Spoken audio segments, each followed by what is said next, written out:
हिरवीगार झाडे, स्वच्छ हवा, शेतामधला गोड सुगंध नवा, निसर्गाच्या कुशीत वसलेले गाव, माझ्या मनाला आहे खूपच भाव. आदरणीय अधीक्षक महोदय, माननीय गुरुजन वर्ग आणि माझ्या प्रिय मित्रमैत्रिणींनो, सर्वांना माझा नमस्कार.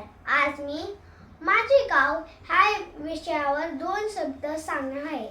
भारताचा आत्मा गावात वसतो, हे महात्मा गांधीजींचे प्रसिद्ध वचन आहे. हे वचन अगदी खरे आहे. माझ्या गावचे नाव खडेगाव आहे. माझे गाव अतिशय सुंदर, शांत आणि निसर्गरम्य आहे. गावाच्या चारही बाजूंना हिरवीगार शेते, डोंगरे, झाडे आणि स्वच्छ हवा आहे.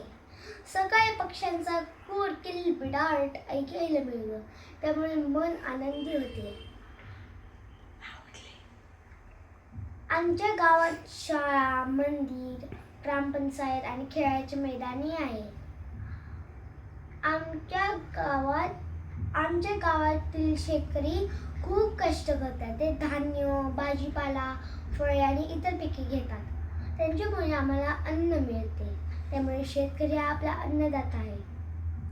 आमच्या गावातील लोक प्रेमळ, मेहनती आणि मदत करणारे आहेत.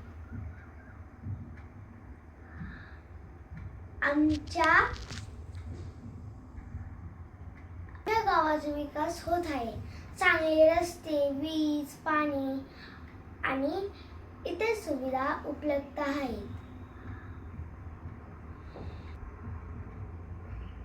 स्वच्छ गाव, सुंदर गाव. आपले गाव आपला अभिमान, आपले गाव आपला अभिमान. माझे गाव म्हणजे माझे दुसरे घर आहे. आपण सर्वांनी आपल्या गावावर प्रेम करावे आणि त्यांच्या विकासासाठी नेहमी हातभार लावावा. ह्या शब्दात मी माझे भाषण संपवते. धन्यवाद.